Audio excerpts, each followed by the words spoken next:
नमस्कार, ये आकाशवाणी शिमला है। अब आप पूनम शर्मा से प्रादेशिक समाचार सुनिए। आज के मुख्य समाचार। प्रधानमंत्री नरेंद्र मोदी ने नवनिर्मित संसद भवन का किया उद्घाटन। नए संसद भवन को बताया 140 करोड़ भारतीयों की आकांक्षाओं का प्रतिबिंब। प्रधानमंत्री ने मन की बात कार्यक्रम में की युवा संगम के अनूठे प्रयासों की सराहना।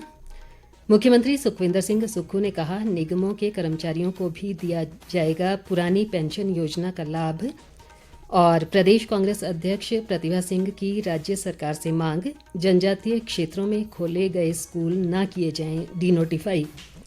अब समाचार विस्तार से।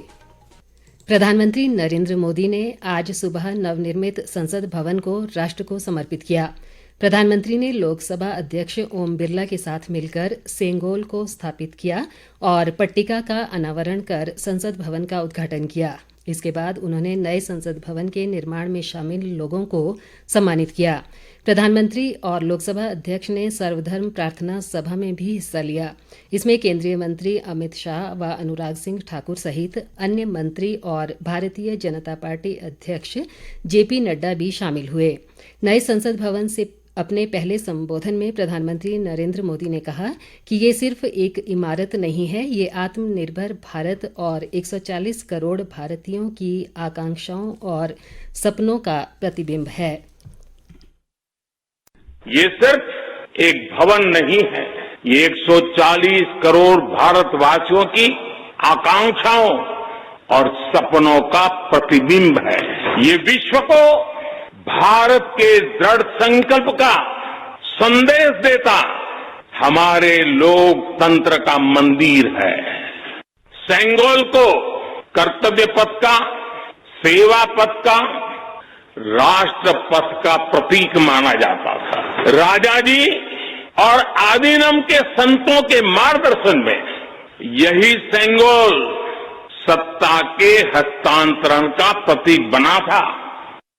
प्रधानमंत्री नरेंद्र मोदी ने युवाओं में एक भारत श्रेष्ठ भारत की भावना को ताकत देने के लिए युवा संगम के अनूठे प्रयासों की सराहना की है।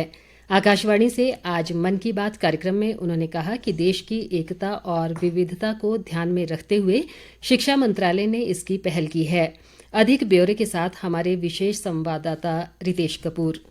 मन की बात कार्यक्रम में प्रधानमंत्री नरेंद्र मोदी ने कहा कि युवा संगम का उद्देश्य लोगों के बीच संपर्क को बढ़ावा देना और देश के युवाओं को एक दूसरे के साथ घुलने मिलने का अवसर प्रदान करना है। उन्होंने कहा कि इसी उद्देश्य से शिक्षा मंत्रालय ने ये कार्यक्रम शुरू किया है। युवा संगम में युवा दूसरे राज्यों के शहरों और गांवों में जाते हैं। उन्हें अलग अलग तरह के लोगों के साथ मिलने का मौका मिलता है। युवा संगम के फर्स्ट राउंड में लगभग 1200 युवा देश के 22 राज्यों का दौरा कर चुके हैं।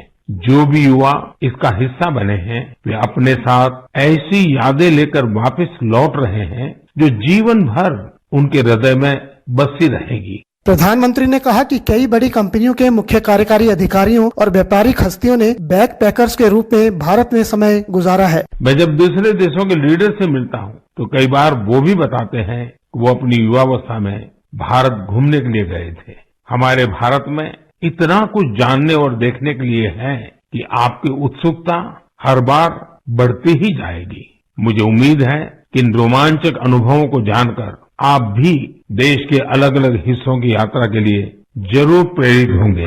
नरेंद्र मोदी ने जल संरक्षण की आवश्यकता पर जोर दिया और इस दिशा में किए जा रहे प्रयासों की चर्चा की। उन्होंने कहा कि जल के बिना देश के प्रयास फलीभूत नहीं हो सकते। हम सब ने एक कहावत कई बार सुनी होगी, बिन पानी सब सून।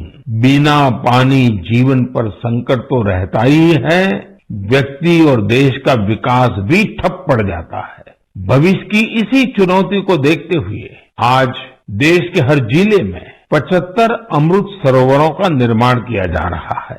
आपको जानकर अच्छा लगेगा कि अब तक 50,000 से ज्यादा अमृत सरोवरों का निर्माण भी हो चुका है। प्रधानमंत्री ने हाल ही में जापान यात्रा के दौरान हिरोशिमा शांति स्मारक संग्रहालय के दौरे को भावुक करने वाला अनुभव बताया। उन्होंने अंतर्राष्ट्रीय संग्रहालय प्रदर्शनी की भी चर्चा की, जिसका आयोजन कुछ ही दिन पहले भारत में हुआ था। हमारे यहाँ भारत में अलग अलग प्रकार के ऐसे कई म्यूजियम्स हैं जो हमारे अतीत से जुड़े अनेक पहलुओं को प्रदर्शित करते हैं। जैसे गुरुग्राम में एक अनोखा संग्रहालय है म्यूजियो कैमेरा। इसमें 1860 के बाद के 8000 से ज्यादा कैमरों का कलेक्शन मौजूद है। तमिलनाडु के म्यूजियम ऑफ पॉसिबिलिटीज को हमारे दिव्यांगजनों को ध्यान में रखकर डिजाइन किया गया है। मुंबई का छत्रपति शिवाजी महाराज वास्तु संग्रहालय एक ऐसा म्यूजियम है जिसमें 70,000 से भी अधिक चीजें संरक्षित की गई हैं। नरेंद्र मोदी ने कहा कि 21 जून को विश्व योग दिवस के आयोजन के लिए देश विदेश में तैयारियां चल रही हैं। उन्होंने मन की बात की 100वीं कड़ी में लोगों से मिले स्नेह के प्रति आभार प्रकट किया। 21 जून को हम वर्ल्ड योगा डे भी मनाएंगे। उसकी भी देश विदेश में तैयारियां चल रही है। आप इन तैयारियों के बारे में भी अपने मन की बात मुझे लिखते रहिए। किसी और विषय पर कोई और जानकारी अगर आपको मिले तो वो भी मुझे बताइएगा। प्रधानमंत्री ने कहा कि आज स्वतंत्रता सेनानी वीर सावरकर की जयंती है। उनके त्याग, साहस और संकल्प शक्ति की गाथाएं हर किसी के लिए प्रेरणा का स्रोत है। रितेश कपूर, आकाशवाणी समाचार, शिमला। मुख्यमंत्री सुखविंदर सिंह सुक्खू ने कहा है कि निगमों के कर्मचारियों को भी पुरानी पेंशन योजना का लाभ प्रदान किया जाएगा। धर्मशाला में आज न्यू पेंशन स्कीम कर्मचारी महासंघ द्वारा पुरानी पेंशन योजना बहाली को लेकर आयोजित आभार रैली को संबोधित करते हुए मुख्यमंत्री ने कहा कि कांग्रेस सरकार ने वायदे के मुताबिक लगभग 1.5 लाख कर्मचारियों के लिए पुरानी पेंशन योजना बहाल कर दी है। उन्होंने कहा कि राज्य बिजली बोर्ड के कर्मचारी भी पुरानी पेंशन योजना के दायरे में आएंगे। सुखविंदर सिंह सुक्खू ने कहा कि एनपीएस का पैसा केंद्र सरकार के पास फंसा है, लेकिन तमाम चुनौतियों के बावजूद कांग्रेस सरकार हर हाल में कर्मचारियों को पुरानी पेंशन का लाभ देगी। उन्होंने बताया कि नीति आयोग की बैठक में उन्होंने एनपीएस के लगभग 9,243 करोड़ रुपए वापस करने की मांग की है और इस मामले को केंद्रीय वित्त मंत्री निर्मला सीतारमण से उठाया जाएगा। मुख्यमंत्री ने कहा कि राज्य सरकार आर्थिक संसाधन बढ़ाने के प्रयास कर रही है और इसके लिए जल उपकर लगाया गया है। सुखविंदर सिंह सुक्खू ने कहा कि आने वाले 2 वर्षों में हिमाचल दूसरे राज्यों से बिजली खरीदने की प्रथा बंद कर देगा और बिजली परियोजनाओं के निर्माण कार्यों में तेजी लाई जाएगी। उप मुख्यमंत्री मुकेश अग्निहोत्री और राज्य सरकार के कई मंत्री भी आभार रैली में मौजूद रहे। प्रदेश कांग्रेस अध्यक्ष प्रतिभा सिंह ने राज्य सरकार को जनजातीय क्षेत्रों में खोले गए किसी भी स्कूल को डिनोटिफाई न करने को कहा है। उन्होंने कहा कि जनजातीय क्षेत्रों की भौगोलिक परिस्थितियों के अनुरूप ही पूर्व वीरभद्र सिंह सरकार ने इन इलाकों में छोटे बच्चों की सुविधा के लिए अनेक स्कूल खोले। प्रतिभा सिंह ने कहा कि इन स्कूलों को बच्चों की कम संख्या के कारण बंद नहीं किया जाना चाहिए, क्योंकि जनजातीय क्षेत्रों में भारी बर्फबारी के कारण लोगों को मुश्किलों का सामना करना पड़ता है और बच्चों को पढ़ाई के लिए दूर जाना संभव नहीं है। पूर्व मुख्यमंत्री प्रोफेसर प्रेम कुमार धूमल ने भाजपा महिला मोर्चा की कार्यकर्ताओं से केंद्र सरकार द्वारा महिला उत्थान के लिए चलाई जा रही योजनाओं को जन जन तक पहुंचाने का आह्वान किया है। हमीरपुर में आज महिला मोर्चा की राज्य स्तरीय विशेष कार्य समिति की बैठक में अपने संबोधन में धूमल ने कहा कि भाजपा सरकारों ने महिलाओं को सशक्त बनाया है और आगामी लोकसभा चुनाव में महिला मोर्चा की अहम भूमिका होगी। उन्होंने महिला मोर्चा कार्यकर्ताओं से जमीनी स्तर पर काम करने और अपने अपने क्षेत्रों में लोगों की समस्याएं सुलझाने में योगदान देने का आह्वान किया। बैठक की अध्यक्षता मोर्चा की प्रदेश अध्यक्ष रश्मिधर सूद ने की।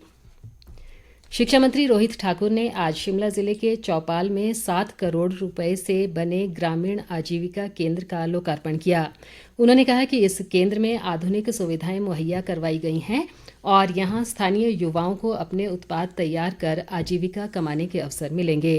इस बीच पत्रकारों से बातचीत में रोहित ठाकुर ने कहा कि राज्य के दुर्गम क्षेत्रों में अध्यापकों की कमी को जल्द पूरा किया जाएगा। अंत में मुख्य समाचार एक बार फिर। प्रधानमंत्री नरेंद्र मोदी ने नवनिर्मित संसद भवन का किया उद्घाटन। नए संसद भवन को बताया 140 करोड़ भारतीयों की आकांक्षाओं का प्रतिबिंब। प्रधानमंत्री ने मन की बात कार्यक्रम में की युवा संगम के अनूठे प्रयासों की सराहना। मुख्यमंत्री सुखविंदर सिंह सुक्खू ने कहा निगमों के कर्मचारियों को भी दिया जाएगा पुरानी पेंशन योजना का लाभ। और प्रदेश कांग्रेस अध्यक्ष प्रतिभा सिंह की राज्य सरकार से मांग, जनजातीय क्षेत्रों में खोले गए स्कूल न किए जाएं डिनोटिफाई। इसी के साथ ये समाचार बुलेटिन समाप्त हुआ। नमस्कार।